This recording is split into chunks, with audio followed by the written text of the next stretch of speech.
Hello students, good morning.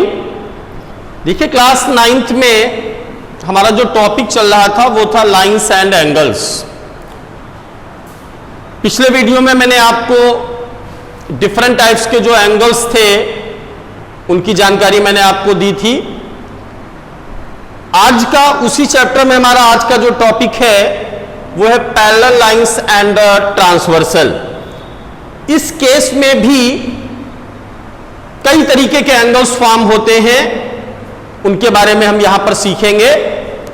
तो सबसे पहला तो हमारा यही क्वेश्चन यहां पर बनता है कि what are parallel lines and what is a transversal line. Parallel lines क्या होती हैं और ट्रांसवर्सल लाइन क्या होती है। देखिए पैरेलल लाइन को डिफाइन करते हैं हम, two lines are called parallel lines if they never intersect each other. Two lines are called parallel lines if they never intersect each other. यानी कि कोई भी दो रेखाएं समांतर होंगी, पैरेलल होंगी, कब? जब वो कभी भी एक दूसरे को इंटरसेक्ट न करें। और you can also define it by giving that definition. To lines will be called parallel lines if perpendicular distances between them at every place is same. कहीं पर भी इन दोनों के बीच की हम परपेंडिकुलर डिस्टेंस निकालें, चाहे जहां पर, अगर यहां पर क्या है 5 सेंटीमीटर, यहां भी क्या है 5 और यहां भी क्या है 5, तो you can also define it like that. पहली डिफिनेशन क्या मैंने बताई, two lines will be called parallel lines if they never intersect each other, और two lines will be called parallel lines if perpendicular distance between them is same at every places। अब यहां पर जो मैंने figure बनाया था, यहां पर मैंने टू लाइंस बेटा ड्रा की हैं। ये दोनों लाइंस कैसी है? पैरेलल।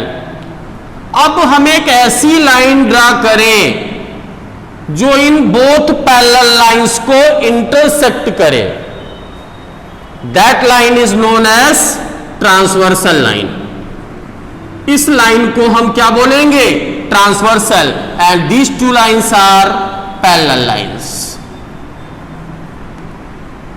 Clear students? तो पैरेलल लाइन क्या है और ट्रांसवर्सल क्या है आपको समझ में आ गया होगा। अब हम क्या करते हैं, यहां पर नेमिंग करते हैं। ये जो हमारी लाइन थी उसको मैंने ए बी लेट किया।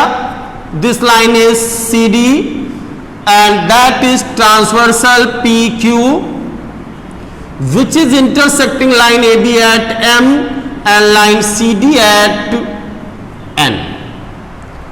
अब यहां पर पॉइंट M पर आप देख रहे 4 angles are forming, first, second, third, fourth, like that here 1 2 3 and 4।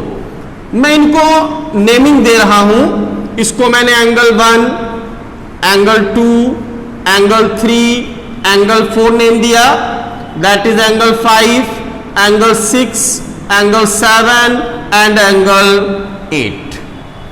अब यहां पर मैं आपको डिफरेंट टाइप्स के जो एंगल फॉर्म होते हैं उनके बीच में क्या रिलेशन होता है और उनको हम बाय नेम किस नेम से पुकारते हैं ये मैं आपको बताऊंगा। तो सबसे पहले देखते हैं angle 3 that is equals to angle 5 and angle 4 that is equals to angle 6। ये जो एंगल है वो इसके इक्वल है और ये वाला एंगल इसके इक्वल है। These angles are called alternate interior angles। याद रखना, इनको हम क्या कहते हैं? Alternate interior angles. अब सेकेंड,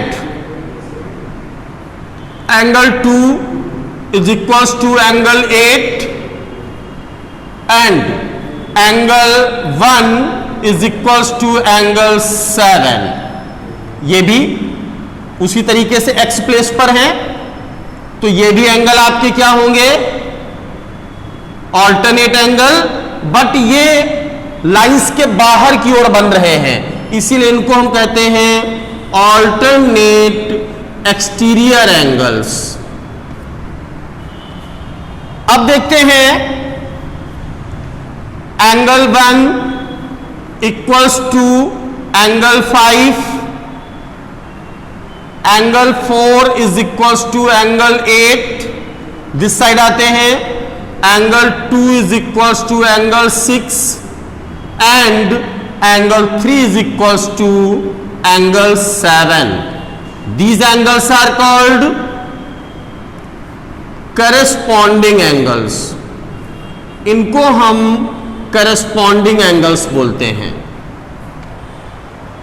अब देखिए ये जो पैरेलल लाइंस हैं when intersected by a transversal, तो ट्रांसवर्सल के एक ही ओर जो एंगल्स बन रहे हैं, जैसे इधर हम बात करें तो एंगल 4 एंड एंगल 5, और इस साइड बात करें तो एंगल 3 एंड एंगल 6, तो ट्रांसवर्सल के एक ही ओर के बनने वाले जो एंगल्स हैं उनका जो सम होता है वो 180 डिग्री होता है। जैसे मैंने इस साइड लिया, अगर इस साइड ले तो एंगल 3 प्लस एंगल 6, इन दोनों का सम क्या होगा 180, और इन एंगल्स को हम बोलते हैं को इंटीरियर एंगल।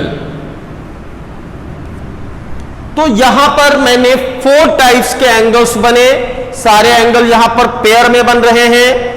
पहले आपने सीखा अल्टरनेट इंटीरियर एंगल्स के बारे में, फिर alternate exterior angles, and then corresponding angles, and then co-interior angles. तो यहां पर आपने 4 टाइप्स के एंगल और पढ़े, लेकिन ये एंगल्स केवल और केवल पैरेलल लाइन और ट्रांसवर्सल के केस में ही फॉर्म होते हैं। तो आई थिंक बच्चों ये आपको समझ में आ गया होगा अच्छे से। अब अगला जो वीडियो होगा उसमें मैं आपको एंगल्स पर बेस्ड न्यूमेरिकल्स कैसे सॉल्व किए जाते हैं वो मैं आपको सिखाऊंगा। Okay students, thank you.